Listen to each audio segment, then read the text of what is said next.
Hi friends, இது உங்கள் சினிமாபுரம். இப்போ நம்ம எதை பற்றி பேச போகிறோம் பார்த்தீங்கன்னா, சந்தானம் நடிப்பில் வெளிவந்திருக்கிற இங்கே நான் தான் கிங்கு இந்த படம் எப்படி இருக்கு அப்படி தாங்க பார்க்க போகிறோம். இந்த படத்தை ஆனந்த் நாராயணன் டைரக்ட் பண்ணிருக்காரு. படத்தில் சந்தானம் கூட சேர்ந்து பிரியலையா, பாலசரவணன், தம்பிராமியா, விவேக் பிரசன்னா, முனிஷ்காந்த், சேசு, மாறன் நிறைய பேர் படத்தில் இருக்காங்க. இந்த படத்துக்கு டி இமான் மியூசிக் பண்ணிருக்காரு.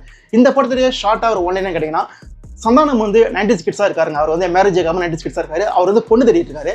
ஆனால் அவருக்குள்ள ஒரு கண்டிஷன் இருக்குது. அதாவது 25 lakhs அவருக்கு கடன் இருக்குது. ஸோ அதனால 25 lakhs பணத்தையும் கொடுத்து பொண்ணையும் கொடுத்தா பரவாயில்ல அப்படின்றதால அதே மாதிரி பொண்ணு தேடிட்டு இருக்காரு. அதே மாதிரி பொண்ணு அவருக்கு கிடைக்க மாட்டுது. ஸோ அந்த சமயத்தில் ரத்னபுரி ஊருக்குள்ள ஒரு பெரிய ஜெமினி ஃபேமிலி இருக்காங்க. அதாவது தம்பிராமியா ஃபேமிலி ஒரு பெரிய ஜெமினி ஃபேமிலி இருக்குது.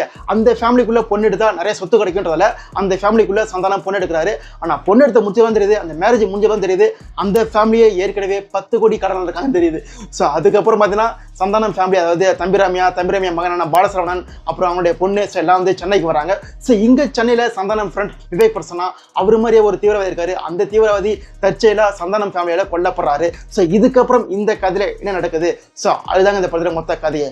இந்த படத்துல என்ன பிளஸ் அப்படின்னு கேட்டீங்கன்னா, காமெடி. ஏன்னா அவங்களுடைய ஃபுல் ஃபோக்கஸ்டு பார்த்தீங்கன்னா ஒன்லி காமெடி மட்டும் தான் இருக்குது, எதுவுமே கிடையாது. ஒன்லி காமெடி மட்டும் தான் ஃபுல் ஃபோக்கஸ்டாக இருக்குது. அதில் அவங்க சக்ஸஸ்ஃபுல்லாக பண்ணிட்டாங்க சொல்லலாம். ஏன்னா படம் ஸ்டார்ட்லேருந்து எண்டு வரைக்கும் அவ்வளோ காமெடி. முக்கியமாக சொல்ல போனால் சந்தானம், தம்பிராமையா, பாலசரவணன் இவங்க 3 பேருக்குள்ள காம்பினேஷன் காமெடி இருக்குல்ல, அந்த ஃபர்ஸ்ட் ஹாஃப் பார்த்தீங்கன்னா இந்த 3 பேர் காம்பினேஷன் தான் காமெடி வரும். அந்த ஃபர்ஸ்ட் ஹாஃப் காமெடி அவ்வளோ தேட்டரை என்ஜாய் பண்ணி பார்த்தாங்க. சும்மா குலுங்கி சிரிச்சிட்டாங்க. அந்தளவுக்கு பார்த்தீங்கன்னா ஃபர்ஸ்ட் ஹாஃபில் காமெடி பக்காவாக ஒர்க் அவுட் ஆயிருக்கு இந்த 3 பேர் உள்ள காம்பினேஷனில். ஸோ அதுக்கப்புறம் செகண்ட் ஹாஃப்ல பார்த்தீங்கன்னா நிறைய ஆக்டர்ஸ் உள்ள வருவாங்க. முனிஷ்காந்த், சேஷு, மாறன் நிறைய பேர் உள்ள வருவாங்க. கூல் சுரேஷ்லாம் உள்ள வருவாங்க. ஸோ அதுக்கப்புறம் அவங்களுக்கு கொடுத்த கேரக்டரை பர்ஃபெக்டாக பண்ணிட்டாங்க. அவங்களும் நம்ம சிரிக்க வச்சிருக்காங்க. ஸோ அதுதான் இந்த படத்துக்கு பெரிய ப்ளஸ். ஏன்னா டாப்லேருந்து எண்டு வரைக்கும் எங்கேயுமே காமெடி போர் அடிக்கல. சில இடத்துல கிரிஞ்சு மாதிரி தெரியும். ஆனால் அந்த கிரிஞ்சு சீன்ஸையும் சந்தானமே சொல்லுவார், இதான் கிரிஞ்சுன்னு சொல்லுவார். ஸோ அந்தளவுக்கு நம்மளுக்கு கரெக்டாக நம்ம சிரிக்க வச்சுட்டாங்க. ஸோ அதுவே இந்த படத்துக்கு ஒரு பெரிய ப்ளஸ்ன்னு சொல்லாங்க.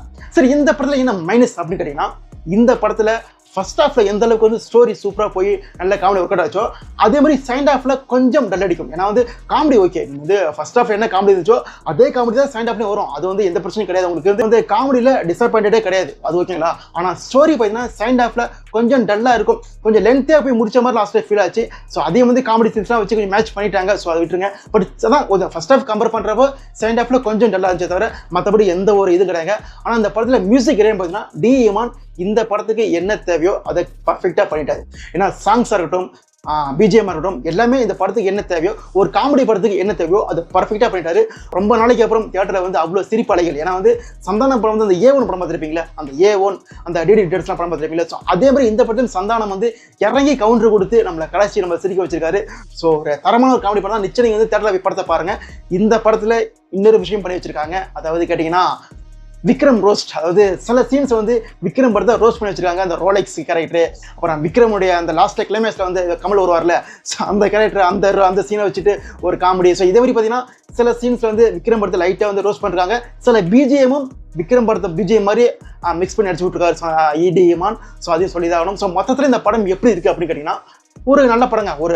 ஒரு என்டர்டைன்மெண்ட். நீங்கள் ஒரு 150 ரூபா கொடுத்து உள்ள போறீங்கன்னா உங்களுக்கு நிச்சயம் நீங்கள் படம் நல்லா இருந்துச்சுப்பா அப்படின்னு சொல்லிட்டு வெளில வரலாம். ஸோ அந்தளவுக்கு ஒரு தரமான ஒரு காமெடி படம். நீங்கள் எங்கேயுமே உங்களுக்கு போர் அடிக்காது. நிச்சயம் நீங்கள் படத்தை பாருங்க, ஃபேமிலி படத்தை பாருங்க, எல்லாரும் என்ஜாய் பண்ணி பார்ப்பாங்க. ஒரு தரமான படம் தான். இந்த படத்துக்கு நம்ம எவ்வளோ ரேட்டிங் கொடுக்கலாம் பார்த்தீங்கன்னா 5க்கு 3.65 ரேட்டிங் கொடுத்துட்டு மீண்டும் ஒரு வீடியோ சந்திப்போம். Tata, bye bye.